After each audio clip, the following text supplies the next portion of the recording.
You're the only dog who's never tried to breed with me. What's the matter, baby? Don't you think I'm pretty? This is a 2019 movie called Chance, and I honestly wouldn't have found this movie had I not been randomly browsing Tubi TV for some of the old movies that you guys wanted me to watch. This was on the front cover, and boy, I did not know what to expect. When it started, I felt like I was watching that ass end of YouTube, where you just end up watching some really strange animations and they just always involve babies and afterbirth. But surprisingly, even though the animation is pretty rough, the story is actually pretty decent. So let's get into the adventure of Chance. Why are you always staring at the baubles, Chance? First of all, dude just straight up broke his freaking brother's back. The story is very endearing. It's about pit bulls, and in the backyard, there's all these puppies there. This mother had given birth to these puppies, and they're old enough now where they can run and play together. And there's this one puppy who is the main character named Chance. By the way, I want to come out and say, just in case people are like, that's not a pit bull, and actually this is a pit bull. There's a common misconception, just because one of the breeds or two of them have the word pit bull in it, that there's only one type of dog that is a pit bull. But there are endless sources and also the actual kennel club that say that a pit bull, or the word pit bull as we know it, is a slang label, and it's used to describe any dog that was subjected to the cruel sport of baiting bulls. I'm actually reading from pitbullinfo.org. It says that we all know, of course, that pit bulls originally, very long ago, were originally bred to take down like large animals or hold them in place for hunters. Then the term was used to describe dogs that were subjected to the sport of bull baiting, using dogs of any breed to seize tethered animals such as bulls within a closed area called a pit. Thus, the term pit bull came about. Now it's just an umbrella term for dogs that have those physical features or are a mixture of or have some element of the breeds Staffordshire Bull Terrier, American Staffordshire Terrier, and American Pit Bull Terrier, and even Doggo Argentina, and other pit bull or pit bull boxer crosses with Mastiff breeds, of which another umbrella term called band dogs can encompass the bully name. Cause I like looking at the baubles. So if you can try to get over the uncanniness that's happening here, Chance is telling one of his brothers about the bombles, which are the clouds above, and if you look hard enough at them, you can see all different types of things. Even Hatonas. So their name for dogs in this movie are Hatonas, and everything is going well. He talks to his mom tells him about Asani, which is their god who made Hatonas and made basically everything, until something fateful happens. At some age, the puppies are bought from other people, and this is a very gut-wrenching scene, which is very hard to watch. This probably would not happen in reality unless the pups were way too young, but Chance is taken away from his mother as he is purchased by someone else. No! No! Not my puppies! Let them go! No! This must be this bitch's first litter because she was not expecting this at all, and it must have been so hard for her because she was just hugging her puppy one day, and then the very next day he's taken from her as well as all of her babies. Or at least that's what we're made to believe. A poor confused Chance has no idea what's going on as these new rots, as they're called, aka humans, put him into a vehicle. Stop! No! Chance! Let them go! Stop! Chance! So Chance is brought to a place and immediately his life turns into hell. And this had me floored. Honestly, aside from the animations and stuff, this movie's actually pretty decent with the story that it tells, especially from the point of view from the animals, and you know how I just enjoy getting the point of view stories from animals. So it's the way the freaking humans treat the dogs, though, that just kills me. Who throws a puppy like that? What are you doing, my dude? You just paid a lot of money for that. And what if you gave the puppy a concussion or hurt him? You're throwing him on the freaking hard-ass ground like that? Then I see the Doggo Argentina walking around, and I'm like, oh dear God. Eat him.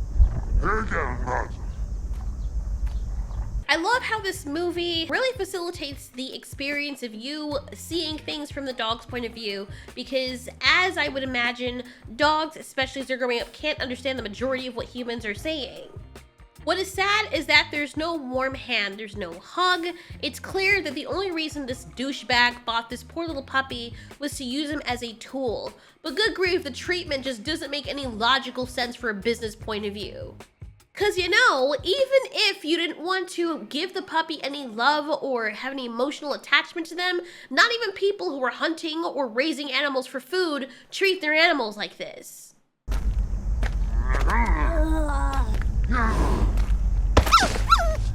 Fucking bitch! Seriously, I do not advocate for kicking people in the balls, but I will make an exception.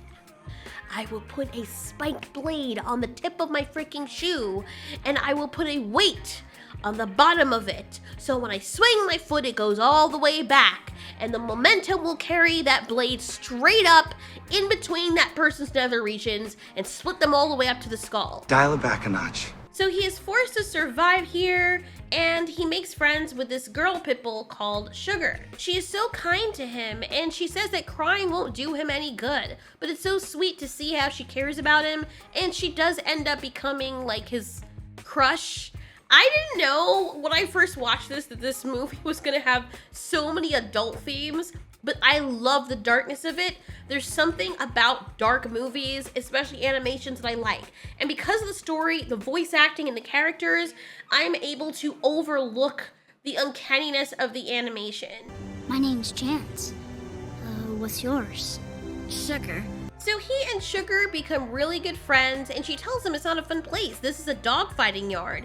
And there's another puppy, a male puppy named Hannibal, who is actually a real good fighter from his early age. I mean, it doesn't make any sense how a small puppy like that is able to roughhouse and roundhouse a much bigger dog. But the point is that Hannibal's a badass, and luckily he is friends with Sugar and thus friends with our main character Chance. So the three of them actually grew up together as their own little clique, their own little pack. When poor Chance is shown the reality of dogfighting, we don't get to see it up close right now, but you hear it, you hear the squelching, you hear a dog getting killed by another dog, and Chance just loses it. He tries to get out there as soon as possible, and he's just outraged when his friends catch up, because he's like, we're Hotonas, we're not supposed to be killing our own kind, and the humans, the Crocs, were just laughing, how could they do that? So he's just like outraged, because he comes from a sheltered background. This is all these puppies probably knew, or they just got used to their reality very quickly. So it's Chance basically trying to hold on to, I know, for want of a better word, his humanity throughout the whole movie. And it's so cool to see the segment of them growing up together. And I know this is gonna sound freaking weird, and I don't mean it in that way. But one thing I also respect this movie for, as I do with Spirit Stallion and the Cimarron, is that they show the stem and balls on the animals. So you can tell who is who. A male dog has his shit together, if you know what I mean, which is like, okay, that's how dogs look in reality. You don't see this portrayed a lot, and for some reason, it just makes it feel a lot more real and believable to me, even though it's very clear that it's not because of the animation. But look, they did the best they could.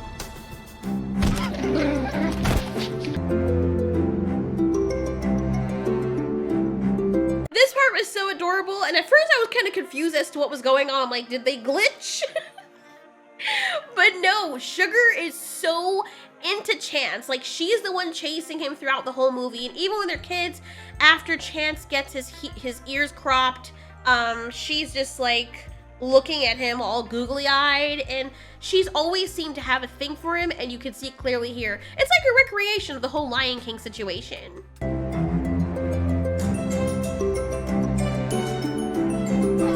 It is a montage of them working out, Hannibal teaching them. By the way, his ears are cropped in this scene, and the very next scene, they're not again. It's more so teaching Chance. They said that most likely the girl dog, Sugar, she's gonna be a breeder. And she didn't want to be a breeder, but Chance wanted to be a breeder because as long as he doesn't have to fight, he'll be happy. And Hannibal's trying to let him know the reality of a situation, that you can't be a breeder, dude. You have to fight. You're a guide dog. So it is what it is. But it's so adorable. They're puppies, and you get to see how they feel in the situation. And I thought that Hannibal was gonna turn out to be some kind of bully or something, but he actually is a badass friend, and he kind of looks out for his group. He's like a natural leader. This is the part that I like, and I think it's established that Sugar and Chance are a thing, and he knows she's looking at him. Oh my god, this is so... I feel like I'm not supposed to be looking at this. Like, what the frick is happening right now? They're puppies. You know what I'm saying? Like, it's freaking weird. The way he looks at her is not... It's not an innocent look. That's you know, what in the world? The people didn't pull any punches in this movie. Just look how he's looking at her. Look how she looks at him. You're puppies! What are you doing? You haven't even had your first heat cycle yet. Stop it. You naughty, naughty. You're teasing me, you naughty, naughty. So as adults, the dogs all notice that the yard has changed. And it's very sad because the reason why that's changed so much and all the Hotonas are almost gone is because they're dead. When they die in fights or from sicknesses or what have you, they don't come back. And Hannibal made Chance and Sugar aware that this is the life. If you live and you win, eventually you're gonna die. You're just gonna fight till you die. That's your whole life right there. That's all you have to look forward to. But even with the threat of death looming over them, the camaraderie that they have is honestly so endearing. Just like this interaction between Sugar and Chance. The fact that they're this comfortable around each other, and Sugar and Chance are clearly together, obviously, but it's just seeing the interaction as dogs. You don't get a lot of animations like this that feel believable. And Sugar is the breeder. Who says I'm gonna breed with anyone? I'm patient. It's only a matter of time. The look he gives her, the look she gives him, it's so adorable. I mean, I don't know how much time has passed. I don't really let you know in the movie, but I'm guessing that she's still young enough that she hasn't had her first heat cycle yet, which is why he's saying it's only a matter of time. And the fact that he said, oh, I'm patient, means that obviously she is going to breed with him. That's the implication because she is his female, and even Hannibal respects that. So this is how I realized that the movie is also for adults because I cannot believe some of the things that you hear in here. It's not like outrageous or anything, but you're not expecting it because the animation doesn't fit. So you're like, oh, it's just this weird story about these puppies and whatnot. And then someone drops a freaking bomb and it's like, whoa, oh, okay. I didn't expect this person to sound like that, and it kind of elicited a chuckle out of me because they sound real. They of course anthropomorphize the animals, so they have more human characteristics, so we can relate to them better. But in this next interaction, this is the funny part, but we also see that Hannibal has a difference of opinion when it comes to Asani. Of course, Sugar really, really likes Chance. So chances are, us girls, when we're in love with someone, we're gonna be all googly-eyed for them. So whatever they believe in, we're gonna be more open to believing it because they believe it. And Sugar, this is probably the first person that she's ever really cared about to this degree. So Chance told her about the god Asani. This is what his mother taught him, and he believes it. And this is the god that they pray to help them and whatnot. But Hannibal does not believe in Asani. And this is the interaction that they have once Chance brings it up, once Sugar actually brings it up, because she's like, we have to have faith in Asani that things will get better. And Hannibal's like, really? Right? Sugar, don't tell me that Chance has got you believing that Asani junk too. It's not junk. Asani is the creator of all Hotonas, the creator of all things. It's very clear that the dogs all have very obvious different personalities. Like Hannibal is more of a realist, he's a tactician, and from the get-go, we understand that Chance is a dreamer. He's someone who always wants more, who doesn't just think in the box. He's looking outside the box. Everyone else will look and say that this is their reality, and they will do everything they can to absorb their environment or the skills they need to survive inside their environment to deal with what's in front of their faces. And people like Chance are thinking about how to make things better, how to look outward, and I think Sugar admires that in him. Hannibal, however, he doesn't have time for that. He's too busy trying to figure out ways to survive, even though he still cares about his friends. And it's really interesting. It's a great example to show how people can still be friends even though you don't believe in the same things or you have differing opinions. Even though Chance and Sugar are absorbed by this whole way of thinking, Hannibal is still friends with them. And he just disagrees and walks away. He's like, all right, you guys want to talk about that? Go ahead. I'll come back later when you're done. And they can still connect in other things they have in common. After all, they are in this boat together. Well, you two can believe that Asani junk all you want. I'm gonna take a shit. We need to find Hannibal a female. What? He needs a female to help him relax. And maybe she's right, but what was really interesting is when Chance later tells her that Hannibal is not interested in any of the females in this yard. And then he emphasizes that he's not interested in any of the females in this yard. And I'm waiting at the end of the movie for there to be something, and there isn't. There isn't a female out there, but it's insinuated that it's another female that's outside of this yard. Or maybe all the females that they have available are not really the best picks. So that's really interesting. What's also interesting, and what helps me to feel more relatable, or to make Chance more relatable to me, is the fact that he feels insecure because Chance mentions that his best friend Hannibal is quite the catch. He's strong, he's a good fighter. It makes him wonder why Sugar chose him instead of Hannibal. And Sugar lets him know that she chose Chance because she doesn't like fighters, she likes dreamers. So I thought that was really, really sweet. And just the interaction with the three dogs is one of the best parts of the movie for me. So the most interesting part comes up. The movie starts to move forward because Chance and Hannibal are taken in the middle of the night to their first fight. Now, they've only been sparring with each other and fighting as in training to fight. And of course, Hannibal has fought other dogs in the yard when it comes to scrapping and the pecking order. But in the pit, it's a very different atmosphere, and you were literally fighting for life and death. So because of the upbringing that he has, because of his personality, Chance tries to get through to the other dogs. He tries to get through the dog he's fighting because he doesn't want to kill another dog. He thinks it's sacrilege. He's like, but we're both Hatonas. Like, what are you doing? And the other dog is just mad with rage. You can tell that he has completely been indoctrinated by the life. And a lot of dogs in reality have that mentality because of how they were raised. Going to kill you. Why?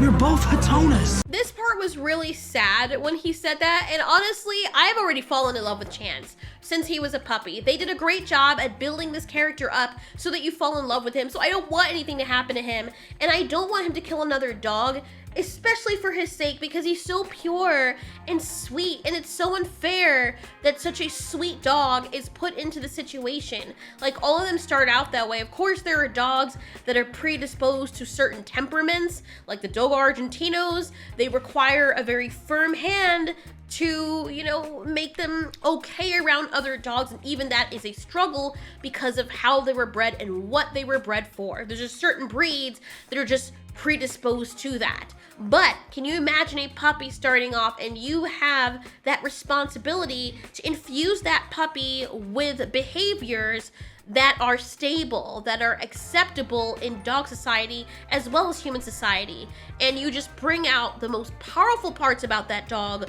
but also engender the worst parts about that dog. It is horrible. And when you have a creature that is built like a freaking Neapolitan Mastiff or a freaking band dog, like, these dogs do a lot of damage. So it's not like people say, well, it's not just the pit bulls are. It's true. Any dog that is raised that way can do that. However, that's why there's also a difference between letting a Labrador or a Chihuahua get away with certain things and letting a Kangal dog or a Malamute or a wolf dog get away with certain things. There are just certain dogs that you cannot let get away with certain things or breed to be aggressive. Everybody wants a wolf dog because they look cool. Everybody wants a pit bull because they look cool. I would say that wolf dogs and pit bulls, or dogs of the bully breed with that temperament, should have a license required. Like, this is what the whole message is about, like dog fighting and people owning pit bulls for this purpose. And even people who don't discipline pit bulls, you don't necessarily have to put them in fighting, but just repressing them, never giving them activity, shutting them in, treating them horribly or neglecting them or getting the breed and not understanding anything about the breed. Those are all disservices to the animal, and it's so sad. And you can see the other opponent is a German Shepherd, and I've seen some really mean German Shepherds. The scary part about it is something like a German Shepherd or an Eskimo dog that has aggression problems will still have a higher chance of finding a home and somebody to rehabilitate them than a pit bull or bully breed. Because, sad, I did look this up. There's several studies that even though a lot of attacks come from common dogs, the reason why bully breeds stand out so much is because whenever they do attack, the damage that they do is usually far in a higher percentage than other common dogs do. And it's so sad because a lot of these dogs are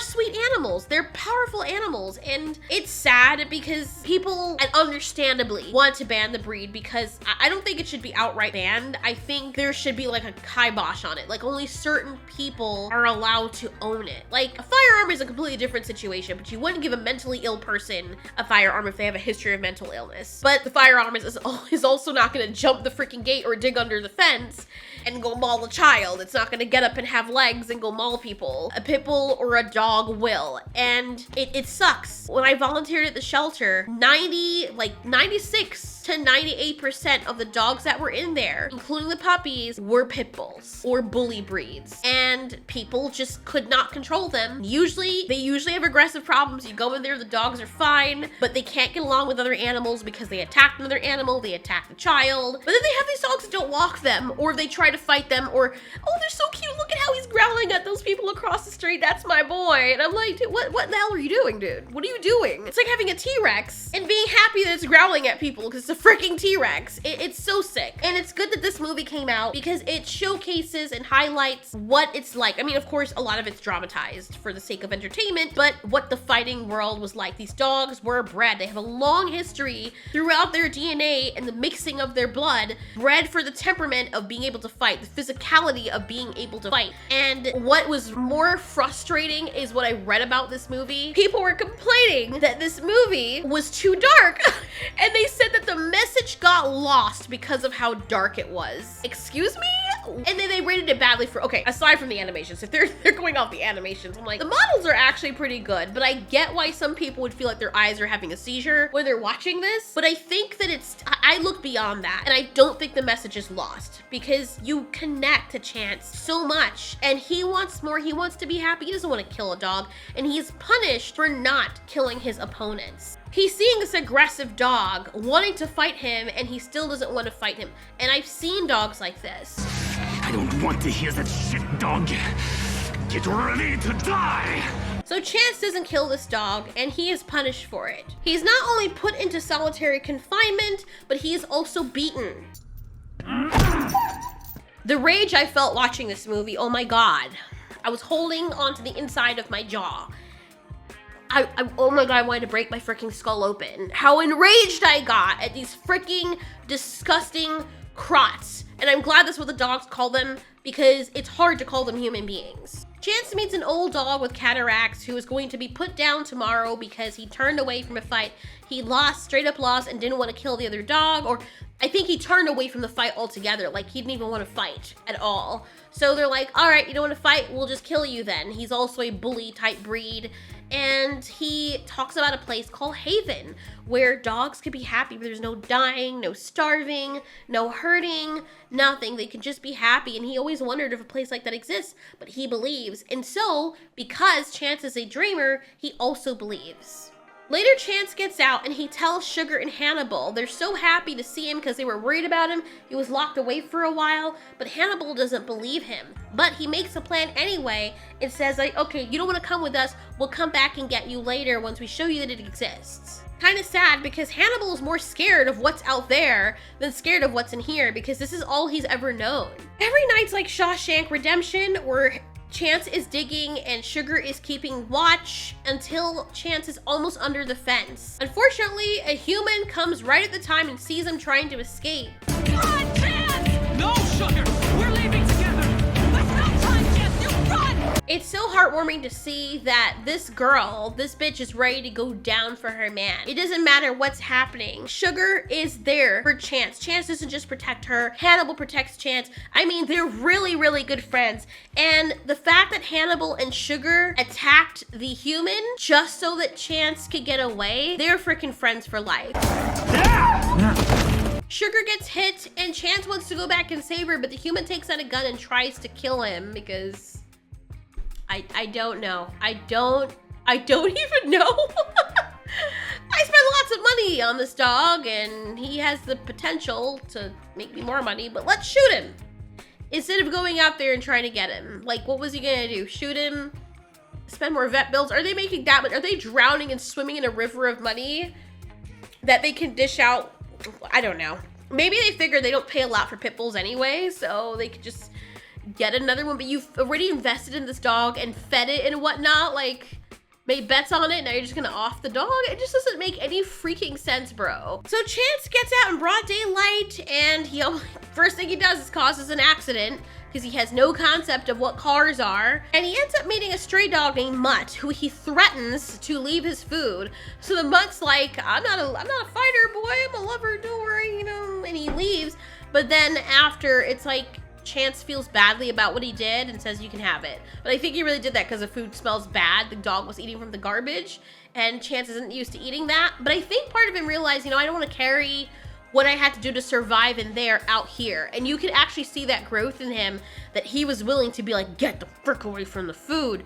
And that's something that he took from the yard. He wasn't like that. That's something he had to learn to do just to survive so he could get food to eat. Mutt and Chance become friends, and Mutt's character is honestly so freaking hilarious. The person who voice acts him really embodies the character, so good on him. One thing I was cringing over though is that Mutt clearly has mange, and mange is highly contagious, so Chance probably would get it too.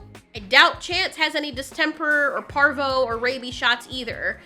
So that whole time I was like, oh God, but it's the movie, it's the main character, it's probably not gonna happen to him.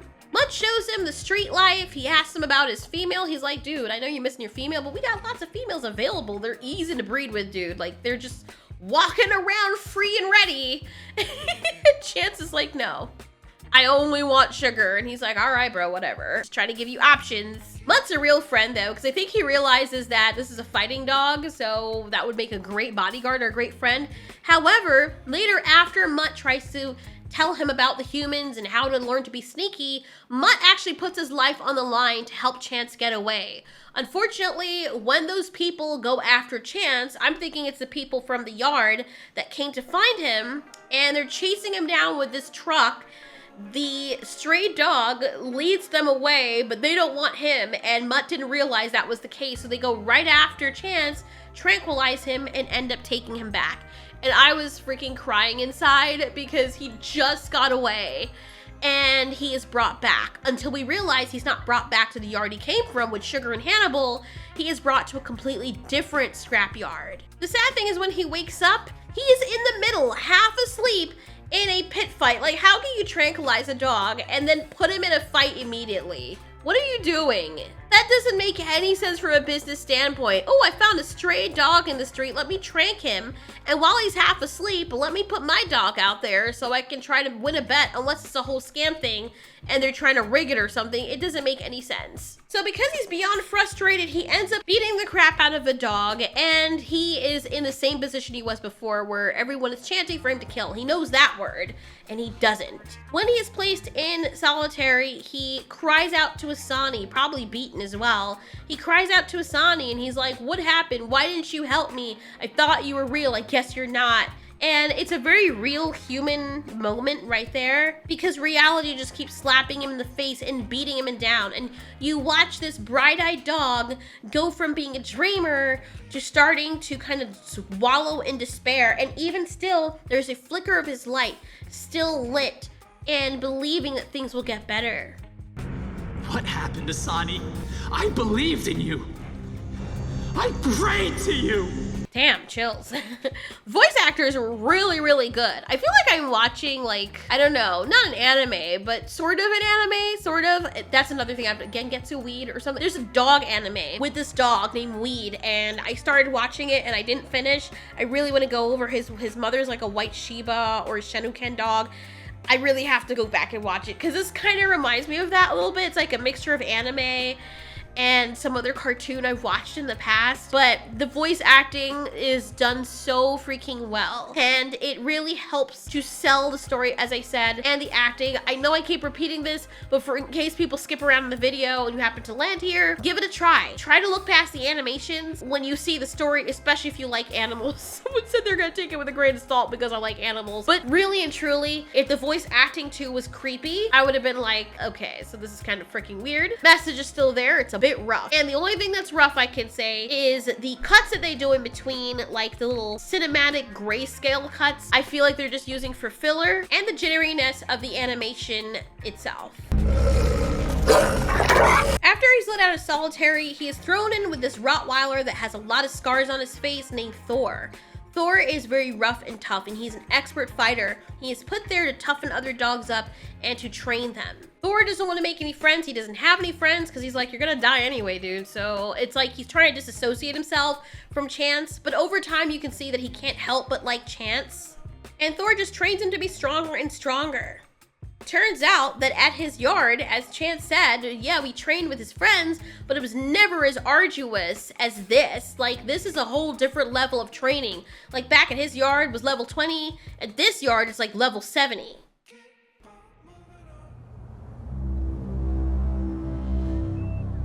So Chance is tied up by himself, and then a bitch approaches him, and she is just throwing herself at him, circling around him like a freaking vulture, and mentions that he looks better than all the other dogs here. He has no scars, and he acts pretty zanky for a dog, which is their way of saying corny or weird, and he's pretty nerdy, which is really cute. So she's all for this because it's something new, I guess. And you're the only dog who's never tried to breed with me. What's the matter, baby? Don't you think I'm pretty? Oh my god. He's tied up. He's tied to the fence. And this bitch is in heat, and she's circling around him, taunting him. And she's basically throwing herself at him. And he's like, oh no. Oh god, it's so hilarious. Oh my god, they did that so well. How did they get the freaking eye movement down and everything? And the way that it just turns from like 0 to 100 is exactly the way that dogs would act, or any animal for that matter, mammals would act if they're all horned up and then they get rejected. Because he straight up tells her, you're really pretty, Fancy. Her name is Fancy. It's like, you're really pretty, but I'm not interested, so. And that interaction is so funny. That's something I give the creators so much, like, kudos to them. This is so freaking hilarious. I love it, because I feel like this is the stuff that I would only do in my stories because nobody else does this. Nobody else does this. I might see a few people from like DeviantArt who do their animations on YouTube, and the animation community there with animals, like especially like regular animals that have legs, like regular animals, and they're not standing on human feet, so you can actually see the reactions that they have, but they have human emotions. Other than that, outside of that, I've never seen any mainstream or stuff that was on like mainstream platforms ever showcase animated dogs or animals like this. It's so refreshing to see that. Spirit Stallion of the Cimarron did a little of that, but this is the interaction. And it starts after he says that she's pretty before he continues. I think you're real pretty, Fancy. Thank you. Well, you ain't too bad yourself, Chance. You're the best looking dog in this whole joint. Because he's not scarred up and ugly like the other dogs. Come to find out he's gonna be like that later on if he continues down this road. But she sees it as, oh, he's healthy, he's strong, he's cute, and he's not trying to breed with me, which makes me want him more, so what's really good? You see how nice she is being? Watch the moment when she gets rejected, and it's not even him saying, hey, I don't want to breed with you, full stop. He's like, he's not interested. Nothing against her, but she knows what it is. It's some other girl. She does know this is the first time they're meeting, by the way. I'm in heat. I'm just not interested. Then who are you interested in? Some other bitch who ain't here? Dude, okay, I'm gonna interpret what happens. Look at her face. I gotta say, of all the dogs, aside from Chance, of all the models of dogs I've seen with their facial expressions, Fancy's is the best. They spent the most time on hers for some reason, because she looks more realistic in her facial expressions than every other dog I have seen, even more so than the main character. Hannibal just looks like freaking bread, toasted bread with the sesame seeds from it flying all over the place and into the toaster. He still looks great as a model, but when he's moving, he's not as fluid as everybody else. But to her mouth pouting out and looking dead-eye at him, it is uncanny because of how realistic it looks. It's freaking weird, bro. Maybe because she has a white coat or something and her eyes are darker, but even when she was looking at him and her pupils kind of moved up, and that was expertly done. I felt like, oh my God. It's like, I would feel kind of like trapped if I saw her circling me like that and looking at me like that. And I'm like, okay, she's either gonna freaking violate me or eat me, so. And I can't run because I'm tied up with a chain. I can't even chew through it. This is horrible, but it might be great. And then he kind of tunes her out and says, Sugar, I'm gonna try and get back to you. I'm doing everything for you, blah, blah, blah. And in my mind, like I did when I watched it the first time, I'm like, okay, he's gonna stay faithful. I don't think he did, guys. I don't think he did. I think he wanted to shut her up. I think he wanted to shut her up. And he just mated with her, because what's he gonna do? She's in front of him. And when female dogs are in heat, I don't know if you've ever had female animals in heat, or dogs, or you've been around them when they're like that. They do not give up. They will keep coming and putting their stuff in your face. Your face? Why am I saying your face? The dog's face. What the hell? Don't you dare. I know what you guys are thinking. Stop being evil. But in the dog's faces. And they will not leave, and they will drive the male dogs nuts until they get what they want. Kind of like, you know? Anyway, I think that he did what he did, or did what he had to do. And I could understand in that moment, you're like, oh, how could he not be into her? The boy's fighting for survival. The boy's fighting for survival, and he's a dreamer, and he's in his feelies. So I completely get it. Well, eventually, Chance is like, look, Thor, I want to get out of here, and I want you to come with me, and Thor threatens to kill him if he ever talks like that again. And he's like, look, it is what it is, but I have to get back. There's this place, and it's real.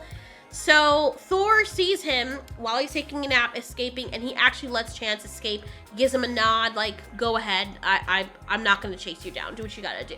So he goes back to find Sugar and Hannibal. And I already predicted what was going to happen. Chance goes up and asks where Hannibal is, and Sugar's so happy to see him, and the voice actor for her does such a great job. Everyone does a great job. Sugar! So she says that Hannibal is sleeping, and he's like, all right, now you can come with me. And she says she can't. Can you guys guess why? Remember Jurassic Park 3? Remember Castaway? Remember The Walking Dead? It's something that always happens with these poor dudes who end up in a situation to come back and stay faithful so they can come back to their loved ones, and because people thought they were dead, they moved on. Can you guess who Sugar moved on with? Can you guess whose puppy she's carrying right now? Can you guess? Because I guessed. It was pretty easy. Hannibal comes up. It's so freaking awkward. And what makes it worse is that they had been promised to each other. They promised he was waiting with her, and she says, who says I'm breeding with anyone? And he's like, I'm patient, I can wait, because you're breeding with me. You're obviously having my babies. You know what I'm saying? Like, oh God, I'm not a guy, and I feel betrayed, even though I know it's not her fault. Me in the character's shoes, I don't want to hurt her, and I don't want to hurt Hannibal, but I do. But I'm like, fuck you both. Be happy. I'm glad you're all okay. I'm gonna bounce. It's not their fault because they believed you were dead. It is what it is. And in The Walking Dead, they made it very clear. Rick made it very clear. I think he knew that Shane did what he did with his, he knew. Rick's not stupid. He sees the look on Shane's face. That's his best friend. He knows him more than anybody knows him, probably more than he knows Lori. And he was like, all right, you know what? Wife did what she had to do. She thought I was dead. I'm not gonna talk about it. We're not gonna talk about it. I'm here now, so it is what it is. And when the part where Shane was like, you know, that's my baby, or blah, blah, blah, and then come out and saying, he's like, I don't care, you know, what you think. That is my child. So in other words, in Rick's mind, in his situation specifically, he was willing to give his family up. Because he already had a kid with Lori. He loved Lori. He's like, Shane, it doesn't matter if Lori's carrying your baby. That's my baby. As far as we're concerned, that's my child, not yours. So I deny you father rights, even if it is his child. That is like, I'm sorry, if people say that Rick's a beta, I know I'm going off topic here. They're saying Rick's a beta, but I think that's an alpha move right there, because he's basically saying, look, whatever seed you think is yours, it now belongs to me. So too bad. That's why Shane was like, no.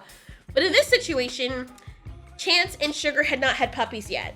He came back to make a life with her, and she started making it with his freaking best friend. Let me tell you something, guys. Let me tell you something. Like, everybody who thinks that their best friend and their girlfriend wouldn't do anything if something were to happen to you, be very careful. Because I have seen so many movies, and I don't know of anybody in real life where this has happened, but I do know in movies there's something that happens if they share a loss, because you gotta understand, they both love you. For Hannibal and for Sugar, they both lost Chance. That was the thing that connected both of them. They mourned Chance together. They knew him together. So of course that made them closer. And the only next thing from that is to take care of each other, if you know what I mean. So it's very painful watching this scene. Find Haven. I can't run away with you, Chance. Why not? Well, I'm gonna have puppies soon. It's his face. Yo, it's his face. I'm sorry, it's not funny. The first time I watched it, it was really sad. But watching it over, his face looks so hilarious. But that's probably how someone's face really would look in that situation. Oh my god, poor Chance. Oh no. And then oh god, the writers are so amazing. And then what makes it great is Hannibal wakes up, he's like, hey buddy. Yo, this movie is foul. Oh my god, I love it. Please don't be mad, Chance, because I love you, and you know that I do. Chance! Chance! You're alive! You're alive! Oh my god, it's so awkward. Why am I blushing so hard right now? It's so freaking awkward. Oh my god. Oh my god. You know Hannibal was in the back. He probably was awake a long time ago and he was pretending to sleep because he's wondering, okay, how do I... Shit. That's Chance. Shit. Okay, I got it. I'll just be happy that he's hey, buddy! What's going on? Oh my god, the awkwardness. What would you guys do in the comments? What would you do if you were in this situation? Let's say that you had to go away, or let's say COVID or something stopped you from coming back, or you got caught up in another country and you had to stay there for like 3 years. Nobody heard from you. Nobody knows where you are. You come back, your wife or your girlfriend. You know what I'm saying? What would you do? I would have left. I would have been like, if I came back and my husband had moved on with someone else, I wouldn't blame him for that. But I think while I was away, the longer I was away, I would expect it. I would expect to go back and make sure he's okay. And then be like, deuces, you moved on, I'm gonna move on. And even if they're like, no, this was just because I thought, it's not gonna be the same. It's not gonna be the same, it's freaking weird. And then you have this whole third wheel, now your best friend is the father of your freaking wife's children. It's freaking weird, bro. I cannot blame anyone who'd be like, have a happy life together, I'll file for divorce. You guys, you know, I don't want to ever talk to any of you ever again. I want to just go. I want to go. At that point, it's like, it's better if I just stayed dead. Like, you know, it's horrible and it's not their fault, but at the same time, it's not your fault too for feeling like, you know, it's totally the Castaway situation. They totally took this from Castaway, or just was inspired by something like that. That is a really horrible situation, especially considering everything that Chance has gone through, and the only thing that kept him alive was knowing he could go back and be with Sugar and they could be together in Haven and raise their puppies. Comes back and this bitch is pregnant with his best friend's puppies. Oh my god. Thought you were dead.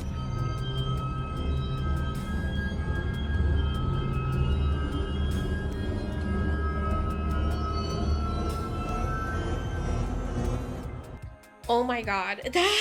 That was so sad. Hannibal sticks his paw out in that scene because that's something that they always did as kids. They always do the pawing thing. They put each other's paws on top of their paws. You know how the friendship circle thing always does. Basically, it's a signal of we're in this together, and they put their paws on top of each other's paws. It's like a handshake.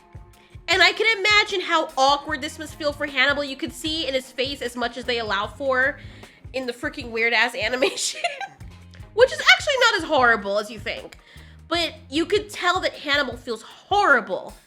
And he feels hella awkward, and he's like, we're friends still? And his friend just leaves him hanging there like, bitch, I know you didn't just try to give me a fucking handshake.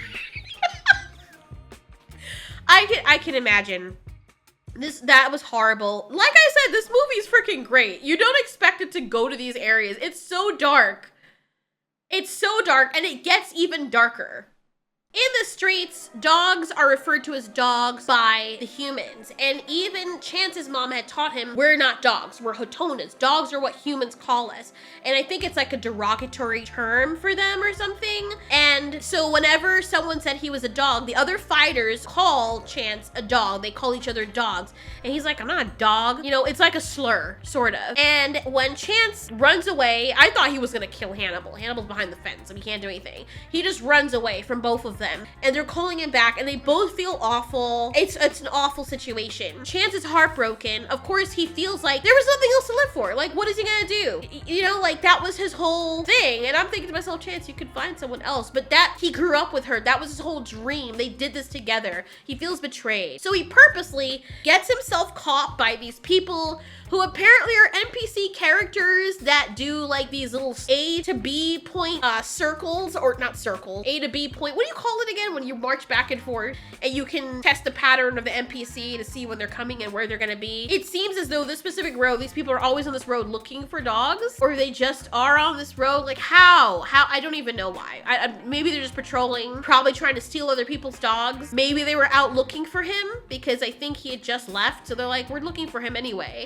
Maybe that's it. And Chance lets himself get caught. When he comes back, completely different person. Thor sees him and actually feels sad because he was expecting Chance to get away. And Chance recites the mantra, I am a dog, I kill. And that's what Thor basically wanted to train in him. I am a dog. I fight and I kill. Nothing like being robbed of Puss to turn to the dark side. I mean, Jesus. This is like seriously a villain origin story. So Chance fights and trains harder than ever. That's his only purpose in life now. There's a dark moment when he's in the cage alongside Thor, and he says, how many crocs or humans does it take to kill a dog? And then he says none, because another dog will just do it for him. And that's the only joke that Thor has ever laughed at, to the point where he's laughing for a while, almost coughing up his lungs. When Chance is scheduled to fight again, guess who walks in as a potential opponent? But Hannibal. Oh my god, my heart. When people said it was gonna be freaking dark, I don't think I was adequately prepared. Look, I know you're mad at me. I'm sorry. I really am. We thought you were dead, Chance. You're my best friend.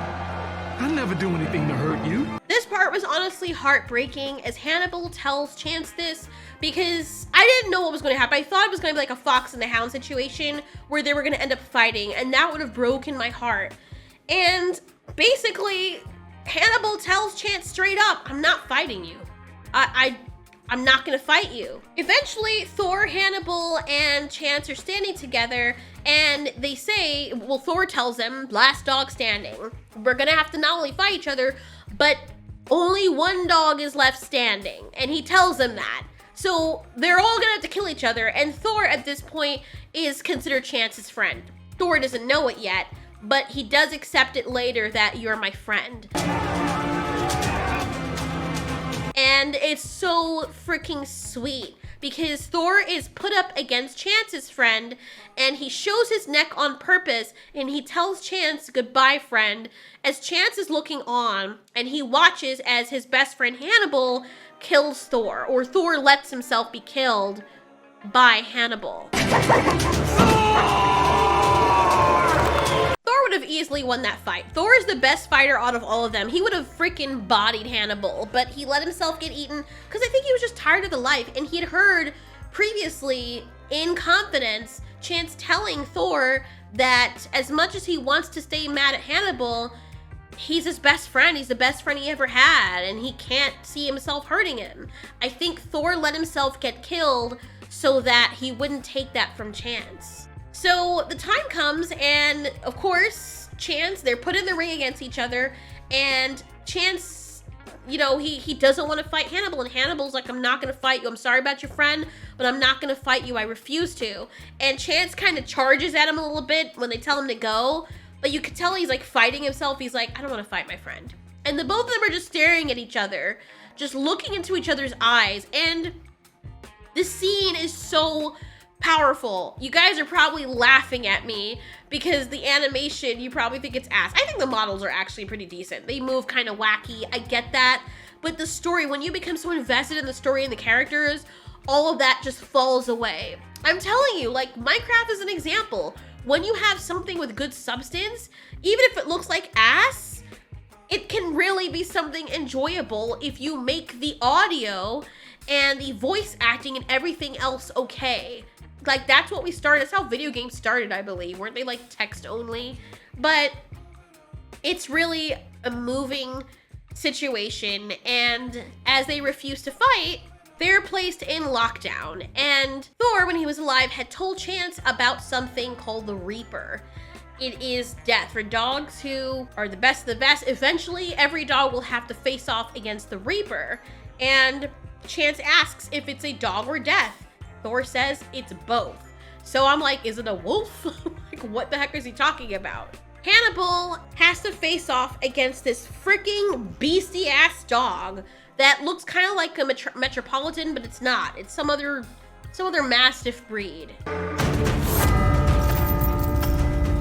That dog is huge and apparently has never lost a fight. It's still standing, and that's the dog they use to like execute other dogs, trying to see who's the best of the best to face what is essentially the freaking Master Hand from Super Smash Brothers. Chance and Hannibal kind of catch back up as buddies, and they wish each other good luck. And it's, man, this movie, this is dark. Because Hannibal goes in to fight this thing, and you realize how powerful this thing is. Hannibal is a great fighter. He won every other dog to be at the top. Probably would have lost against Thor, but he won every other dog to be at the top with Chance and Thor. You know, that thing looks like something from out of freaking Resident Evil, bro. It doesn't even look like a freaking dog. I don't know what's going on with it, but it looks disgusting. It does look like a Metropolitan Mastiff with no eyes. Or a Neapolitan. Why did I say Metropolitan? I keep saying that. Neapolitan. It looks like a Neapolitan Mastiff with no eyes, or a very old one. I really do believe that's the breed that it is, and these dogs are massive. He's also an experienced fighter, and something horrible happens. He ends up killing Hannibal.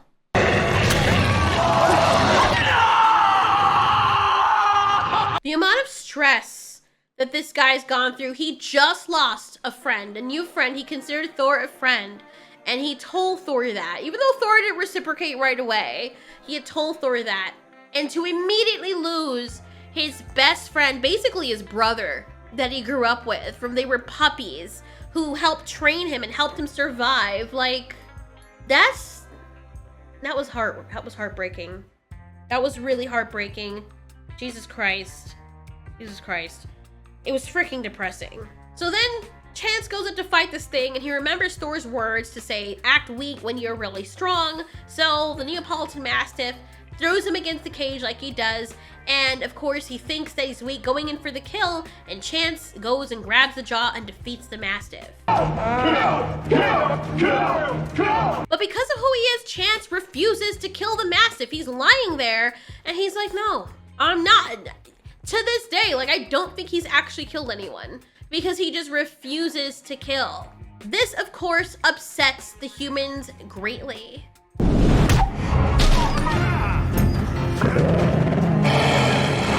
So the first thing he does actually maul and kill is a human. And he uses this time to be like, hey guys, we're not gonna fight for them anymore. He does this inspiring speech, and then all the dogs turn on the humans. Even the Reaper, which I think is so cool, Chance like started a revolution and he frees all these dogs. The police comes at this moment. I don't know why all of a sudden the police is there, but they come and they break everything up. Chance escapes, and the first thing he does is he goes to find Sugar and tells her that he turned on the humans. You know, he freed a lot of the dogs. It's time to go. This is the moment in time. We need to go get you and your puppies to Haven. When she asked what happened to Hannibal, unfortunately, Chance has to tell her the bad news that Hannibal passed away, and she's crying. Not the best crying acting, but at least they made the character cry. It really does show that while Chance was gone, she really did have a relationship with Hannibal. After all, even if they weren't romantically involved, that was still like her brother too, or at least they grew up together. They knew each other from they were babies. They were very close. So losing him is like losing a part of herself, including the puppy's father. This movie is so sweet because the puppies go up and they see Chance, they're curious, and while she's crying, Sugar tells him, I like you, Chance. I like them too. So Chance and Sugar tell all the other dogs in the yard what happened and that they need to figure out a way to get out of here. So they get items so that they can jump the fence and get out. Of course, the humans aren't happy with this. The dogs turn on the humans. One of them catches Chance outside the fence. Chance, of course, being brave now, goes to attack him. Now, the moment he shot Chance, I was holding my heart. I'm like, please, God, no. No, he could still make it. Then the dude goes up to him at close range and shoots him again. The only good thing is that all the dogs do end up jumping the fence and they attack the human right away and kill him. And this is the most heartbreaking part. I was crying again. I know I'm a freaking sap, but the voice acting that's done by Sugar, done by the actress that plays Sugar, really helps to sell this because she makes it feel as though Sugar just lost Chance. As far as I'm concerned, Chance is dying, and he dies. Like, everything that he went through, even losing his girl, like that, losing his best friend, losing his other friend, losing his freedom, losing his youth, like, to free everybody else, to give them that life, and he freaking dies.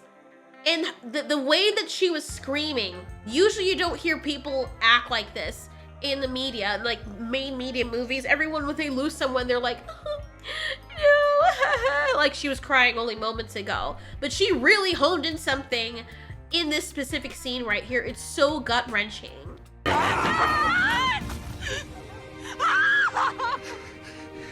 Hey, Sugar. Don't die, Chance. So while all the chaos is going on in the background, I'm sorry, this scene is actually rough. It's just rough for me to watch. Watching it the second time is just as hard as watching it the first time. The dog was attacking him, but you did this to him. You did this to this dog. He's defending himself because of you. And you just, like, even before when he tried to get away, the same person tried to shoot him. And to see Chance, to see us grow up with Chance, or him grow up before our eyes, and then have this happen to him when he didn't deserve it. He didn't even want to fight. Like, he was a good dog. He was a good person. It's just, I don't even know the word for it, bro. And it was so believable. It made me so invested in what was going on. My eyes were just riveted to the screen the entire time. My heart was right there with what Sugar must have been going through. You always did. Oh God, don't die, Chance. Please. Please don't die. I can't lose you again. Christ. Wow. Fucking depressing. Like, But it's great though. Like, people don't do this anymore.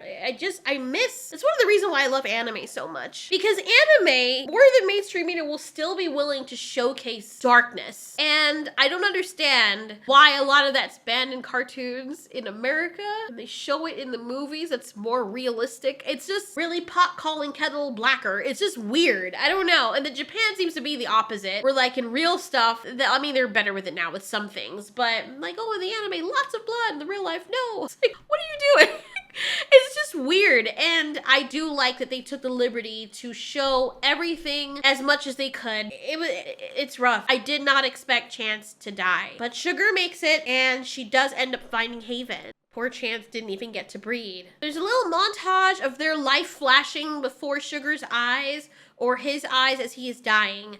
And then we hear Sugar telling their story to her puppies at a place called Haven, which I guess is like another word or a symbolic version of heaven. Even Mutt is there now, and they're all happy, and there's this one puppy that looks like the spitting image of his father, Hannibal, so Hannibal lives on in that way. And he is also a dreamer like Chance. And then this part really confuses me. It really confuses me. Everything has this weird heavenly hue. And then Chance comes out of nowhere, and I thought the puppy just imagined him or something, but Sugar is looking at him, and he sits behind them. So I'm like, what? What the hell is going on? Because Chance is dead. So did he make it? I don't know what happened. I don't know if this is in their mind. I don't know if all of this is happening in Chance's mind. Like, I'm so confused.